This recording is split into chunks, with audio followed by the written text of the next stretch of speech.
Oh man, oh man. Katt Williams. Kiznat Wisnilliams. Oh, Katt Williams. Little man has put his nuts on the table. Katt Williams tore up the internet this past week with his version of the truth. Speaking with Shannon Sharp on his podcast, Club Shay Shay, the crazy thing is that Katt spoke, basically what he spoke of is not new to the internet streets. And many underground comedians have spoken on these same topics about the upper echelon of the comedic pool of the acts in Black Hollywood. I personally am not surprised at the treachery and joke thievery when it comes to stand up comics because a lot of them suffer from a lack of creativity. And basically, they don't have the originality that some of the true talent in that field basically have amongst their peers. Unfortunately, some, if not most people, feel that it's easier to copy off of someone's proverbial test than to use their own brain power and come up with the answers themselves. Now, I want to hone in the Kings of Comedy aspect. Although this topic is filled with vitriol and possible beef in the landscape of black comedy as we know it, when it comes to the interview with Katt Williams and Shannon Sharp, at least it highlights and puts the spotlight and intrigue on black comedy as a whole. When the current landscape of black comedy is only being relegated to a small chosen few of black comedians that are put in place to represent the face of black American comedy.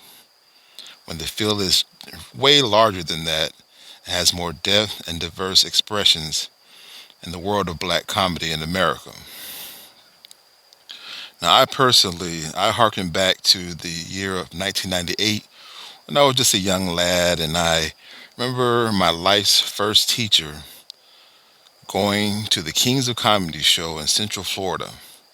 She explained that the layout of the show and everything that went on that night, um, and basically how it was structured. At that time, D.L. Hughley was not even on the tour, and Guy Torrey, who was an up and coming comedian, who was the younger brother of Joe Torrey, who had hosted Def Comedy Jam during that time. Um, Basically, he was the host of the tour with Cedric the Entertainer as the opening comedian. Bernie Mac went next, and the closer was actually Steve Harvey, who had been largely known for his sitcom and radio show at the time that was nationally syndicated. So actually, Steve was the headliner, and basically, she detailed that Cedric the Entertainer was funny, and Bernie Mac literally destroyed the entire venue with his set, and was the funniest live comedian she had ever saw. And by the time Steve Harvey was to close the show, his jokes were not really going over with the crowd. And she basically stated that she felt herself almost wanting to laugh and to find the humor in what he was saying because she had seen him on television on the Steve Harvey show and that he was very funny on TV, but he just wasn't doing anything that would win over the crowd that night. And following a comedic juggernaut like Bernie Mac, he had a real hard time with winning over the crowd. And after a while, she further explained that she began to notice that Steve Harvey seemed to get agitated during his set and complained about the crowd. That's when she noticed that not only was the crowd lack of response to Steve jokes was in play as well, not only did she notice that, she looked back and the venue of the masses of people were actually walking out of the show. And it was sold out that night. a big sold out arena with over 5,000 people. And she looked in her own row, which was the third row from the stage, and that most of the row had actually cleared out. Right after that, she basically explained that Steve Harvey began to start berating the crowd and using obscenities and claiming how he's already been paid in full for the night, and basically told the crowd, the people who were leaving, to go screw themselves, and not in those words. To that, um, that was a hard pill to swallow, because at that time I was a kid, like I think I was a freshman in high school, maybe, and I was thinking that he was, because he was the headliner, he was going to be the funniest one, but he was not. So that had to be probably either the spring or the summer of 1998, and shortly thereafter, they actually had to restructure the whole tour, because of low performances of Steve Harvey. He kept, from what I actually have gathered, it wasn't just the Central Florida area that he bombed in. He was bombing in multiple places throughout the year. And Stan Latham, who was the actual promoter of the Kings of Comedy tour, he had to figure out a way to restructure it, because they made it clear that Steve Harvey just couldn't follow Bernie Mac anymore. So they got rid of Guy Torrey from hosting and put Steve Harvey on the hosting duties.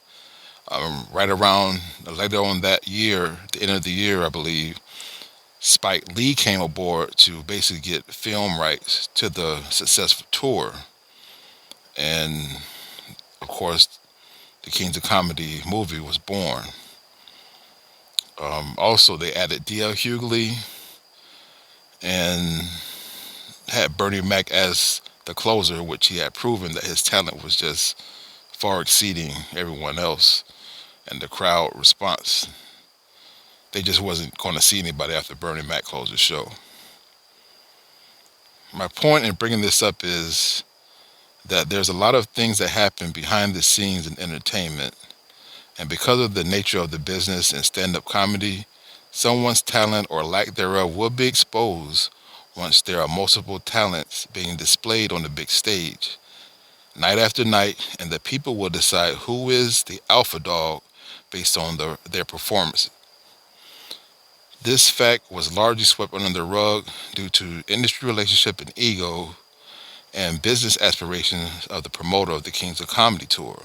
The tension had gotten so thick to the point that the group were really kind of not at on the same page when it comes to another round.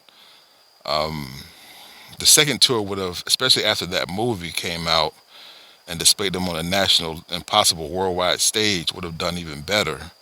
But because of egos and ego tripping and people not being on the same page, they never followed up, and that they had already become the largest or the top grossing comedic tour at the time, and they just were not able to get on the same page for the second round.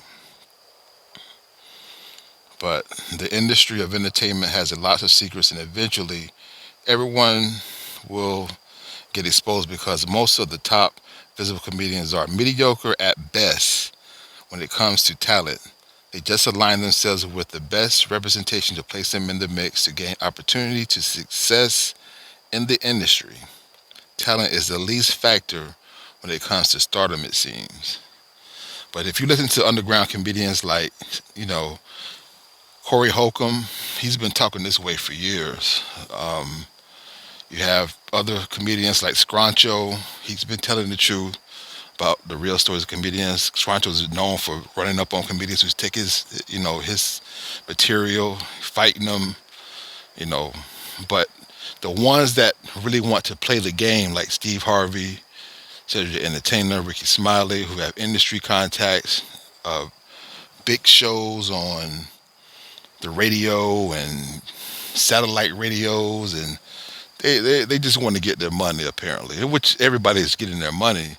But sometimes the people that we see visibly in front are not necessarily the most talented, unfortunately. The real talent is on the underbelly who kind of refuse to play the game, unfortunately. They don't get the big opportunity because they speak up for themselves behind the scenes, and then they're blackballed because they say they're difficult to work with.